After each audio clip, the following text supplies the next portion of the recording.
안녕하세요. 새일림교회 담임목사 박기영입니다.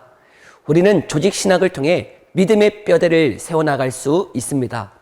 오늘은 성경론을 통해 도대체 성경이라고 하는 책이 어떤 책인지를 함께 알아가 보겠습니다. 하나님은 자신의 존재와 속성, 하나님 자신의 뜻과 계획들을 우리가 깨달아 알도록 자신을 열어 보여 주셨습니다. 우리는 그것을 계시라 부릅니다. 이 계시는 자연 만물과 인류의 역사를 통해 하나님의 존재에 대해 보여주셨지만 타락한 우리의 본성으론 하나님의 존재뿐만 아니라 하나님의 구원의 역사에 대해 깨달을 수 없습니다. 성경도 분명하게 말씀합니다. 로마서 1장 19절에서 20절입니다. 이는 하나님을 알만한 것이 그들 속에 보임이라. 하나님께서 이를 그들에게 보이셨느니라. 창세로부터 그의 보이지 아니하는 것들 곧 그의 영원하신 능력과 신성이 그가 만드신 만물에 분명히 보여 알려졌나니 그러므로 그들이 핑계하지 못할지니라. 하나님은 분명히 자연 만물과 이 역사 한가운데 섭리하고 계시는 분이시지만 타락한 본성으로는 그 자연 만물과 역사를 살피고 연구하여서 하나님의 계획과 그 뜻을 분명하게 알 수 없었습니다. 이에 하나님은 기록된 계시 곧 성경을 통하여 하나님의 존재뿐만 아니라 구원의 역사까지도 선명하고 분명하게 계시해 주신 것입니다. 그러하기에 이 성경은 곧 하나님의 말씀입니다. 하나님의 존재와 속성 그리고 온 인류의 창조주시요 구원자이신 하나님께서 이 모든 만물을 창조하시고 또한 타락한 인류를 구원해 가시는 이 역사가 어떻게 진행되었는지 우리는 이 성경을 통해 알 수 있는 것입니다. 그러면 도대체 하나님의 말씀인 이 성경이 어떻게 기록되었을까요?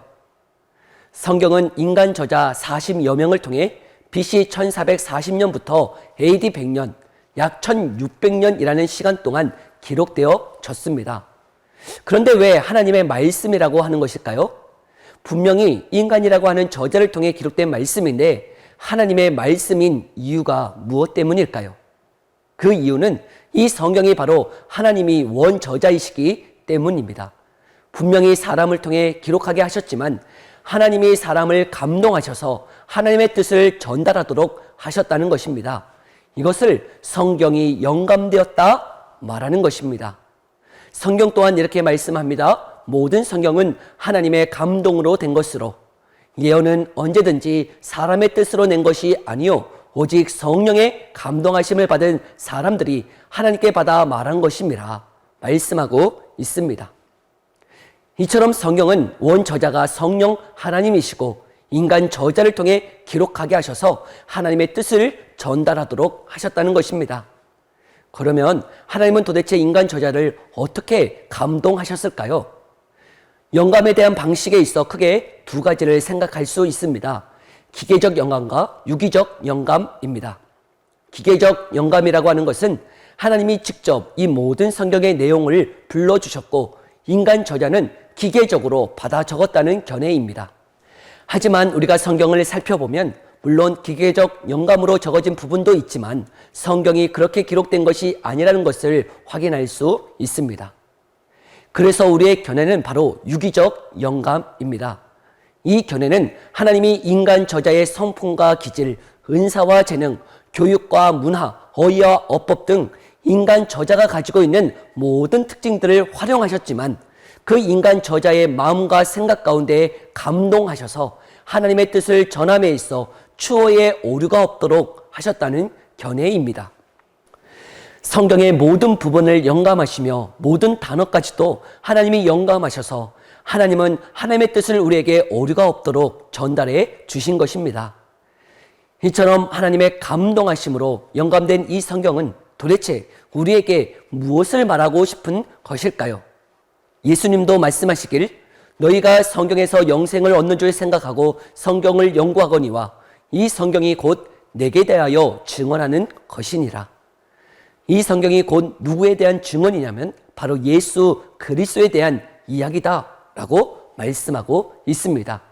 구약은 오실 예수님에 대해, 신약은 오신 예수님에 대해 말씀하고 있습니다.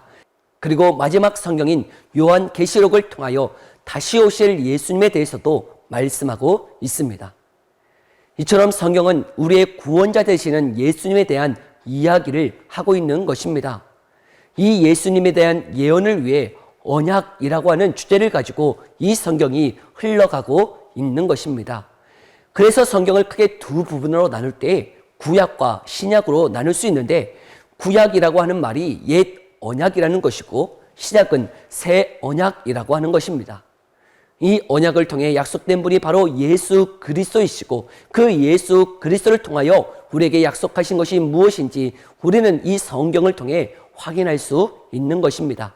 웨스트민스터 소유리 문답에서는 이 성경의 내용을 좀 더 쉽게 이렇게 답하고 있습니다. 성경이 주로 가르치는 것은 하나님에 대한 신앙과 하나님이 사람에게 요구하시는 의무이다. 바로 성경이 두 가지를 주로 가르치는데, 먼저는 우리가 믿어야 할 내용이 무엇인지 하나님에 대한 신앙에 대해 가르쳐주고 있다는 것이고, 두 번째는 믿는 자들이 어떻게 살아야 하는지를, 하나님이 사람에게 요구하시는 의무가 무엇인지를 말씀하고 있다는 것입니다.